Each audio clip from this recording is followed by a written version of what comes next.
কবি জীবনানন্দ দাশের রূপসী বাংলা কাব্যগ্রন্থের ২৭ সংখ্যক কবিতা। এই পৃথিবীতে এক স্থান আছে সবচেয়ে সুন্দর করুণ, সেখানে সবুজ ডানা ভরে আছে মধুকুপি ঘাসে অবিরল। সেখানে গাছের নাম কাঁঠাল, অশ্বত্থ, বট, জারুল, খিজল। সেখানে ভোরের মেঘে নাটার রঙের মতো জাগিছে অরুণ। সেখানে বারুণী থাকে গঙ্গাসাগরের বুকে।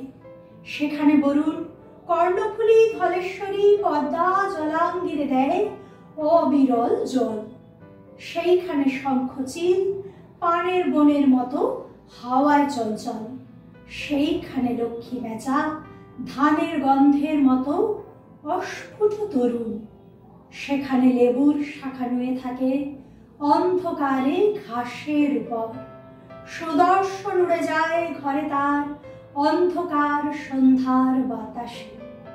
সেখানে হলুদ শাড়ি লেগে থাকে রূপসীর শরীরের পর। শঙ্খমালা নাম তার এ বিশাল পৃথিবীর কোন নদী ঘাসে তারে আর খুঁজে তুমি পাবে না গো। বিশালাক্ষী দিয়েছিল বর, তাই সে জন্মেছে নীল বাংলার ঘাস আর ধানের ভিতর।